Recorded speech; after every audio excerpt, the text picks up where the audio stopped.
Hello, this is Grandma's Gone Gaming. I'm bringing you episode 1 of my Sims 4 Asylum challenge. An online YouTuber friend is doing it in his game, and I got enthused about it and decided to do it myself. The challenge has been around since the Sims 4 came out in 2014, but I never had paid attention to it. I played the number 2 and the number 3 ones way back when, but hadn't done this one. I don't play a lot in the game. I do a lot of building, which you wouldn't know by looking at this place. But boy, this was harder than some of the big builds that I've made. It has certain things that are necessary. In fact, let's go take a look at those first. First of all, I can only have 3 skill objects to do this in hard mode. I guess I should read you the intro first. Okay, the backstory is, you have been committed to a low-budget mental health facility against your will. In order to prove that you are fit to rejoin society and earn your freedom, you must achieve the goals your psychiatrist has set for you, your aspiration. The catch: you need to achieve your goals as quickly as possible while keeping 7 other patients whom you don't know and cannot be controlled by you alive and as happy as possible. Add that to budget cutbacks, leading to a lack of decent furniture and limited supplies, and your task gets harder. This challenge may be played in easy, medium, or hard mode, and I have already done that. I have already done the setup and decided I'm going to do hard mode, and we are at $100 for the family funds right now. And we're paused. We're not doing anything until I tell them to. And I can't tell the other guys what to do as far as like click on them and make them move around and all that kind of stuff, but I can influence them by, speaking to them. We need to keep social things going anyway. I'm going to get them through the gate here in a few minutes, but I just want to show you this first. I had a laundry room in this build to start with, thinking, oh, that'll give them something to do. Well, yeah, it does, but it also leaves dirty clothes everywhere. It is a big mess. I practiced last night. It's like I took the laundry room out. So I had a, a clothesline out here to help with that. And I took that out and needed something for that corner, so I put the memorial plaque for the place. Somebody donated this place, right, as an asylum. Over here we have one of the 3 skill objects allowed for the hard mode, which is the creative easel. And that will help with creative skills. Here we have a little kneeling place, meditation bench, and it is good for wellness. And the swimming pool that has no railings or anything, no ease of getting into anything, can be used for fitness and socialization, that kind of stuff.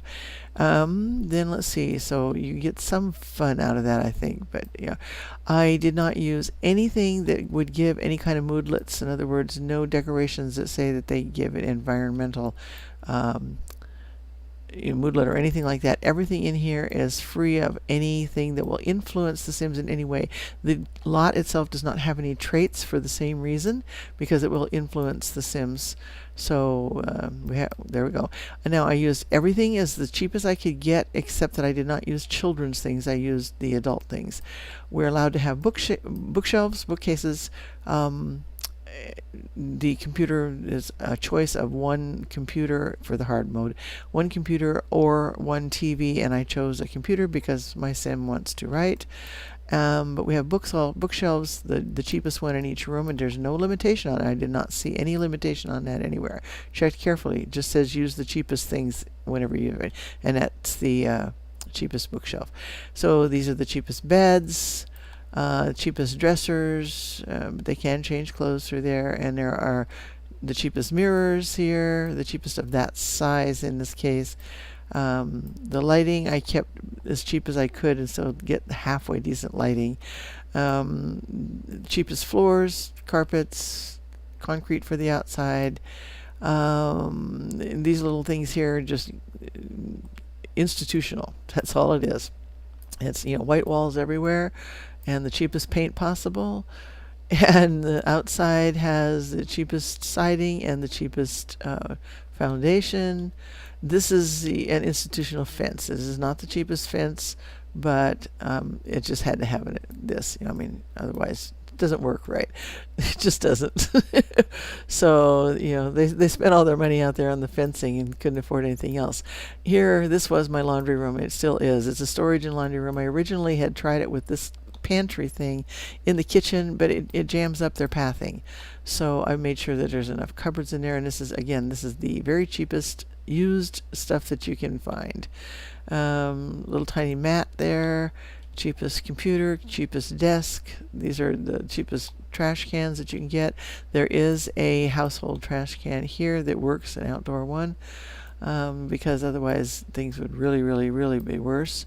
And that is the cheapest one. Mailbox don't cost anything, so I went with this one that kind of fit the look. The bathroom has one shower tub, and it's a combo, so at least we have that choice. That is the cheapest one of those. All decorations again, like the soap and stuff in there. No moodlets from any of this stuff. It's just clutter. That's all it is. Toothbrush and stuff is in here, but there's no sink. That is because and these doors here these will give your Sims privacy, even though they are not a usable door.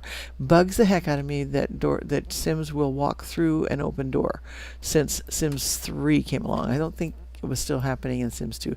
A door was an impediment at that time. And then they made it so that they could just walk through any door that's open. So I always make sure that I have a divider when I build so that they can't walk through the door. And in this case, there just wasn't room, so I just put the arches in, and Sims don't care. As far as they know, their privacy has been supplied when you put an archway in. It's a door. And then we have, mirrors are allowed, so they can talk to themselves, and they are erratic after all, so they can build themselves up through there if they want to.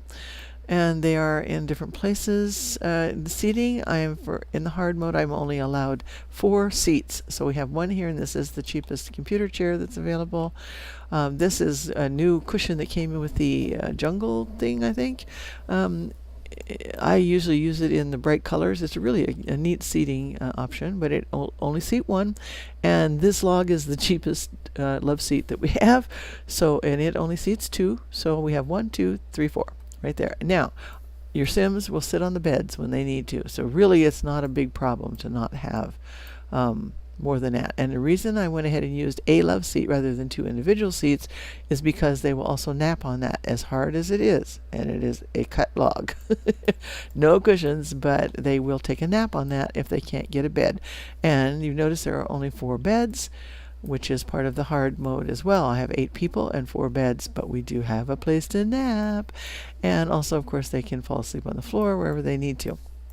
Okay, which is the Sims 4 way of falling asleep is not falling down flat, it's falling down with your butt in the air. So yeah, okay, it looks real cute. Not. Okay, so everything else then, just plain old decorations, plain old. Now that before I quit this episode, that's the only thing left that I'm going to do. Oh, and I do have the $100 here. I did the testing sheets on and off and all that, and everything's set. The game is saved right now at this place right here. So now I am going to let them in through the door, and in case there's any neighbors that don't see any, when I've been practicing before the neighbors would show up, I'm going to lock the door for everyone but household members. We're not supposed to have any maids or anything like that. So right now it's household members, and that will change on and off because sometimes I'm the only one that can go out, and we don't want the others leaving. So as soon as we get in, we'll make a change. So we're going to go here and head into action. You guys need to follow, please. I think if I call one of them over, the rest of them will come. Not gonna let me do that. Okay, there we go. They're all gonna go. Oh, all at once. Oh, this guy's creepy here. I'll have to introduce you. I forgot to do that. I was gonna do it. Let's go in here, let the gates close, and pause.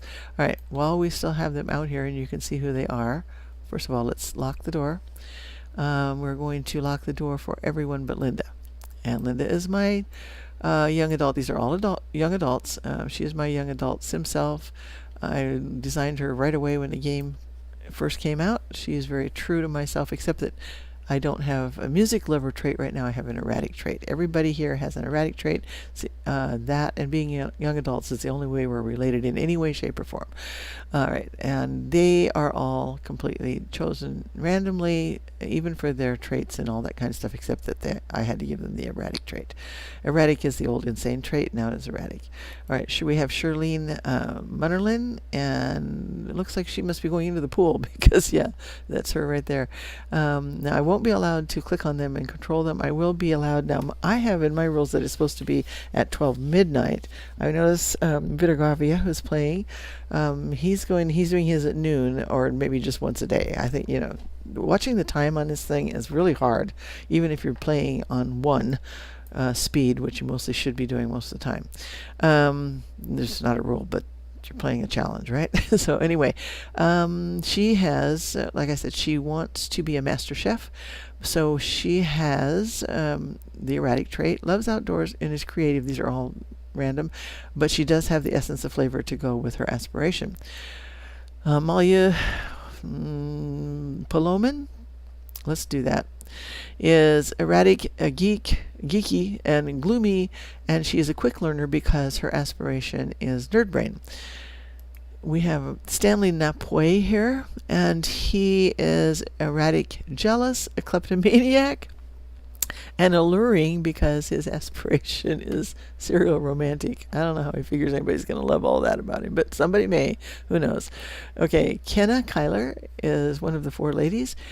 She is erratic, a dance machine, cheerful, and has the essence of flavor because she wants to be a mixologist. She probably would be a pretty good one.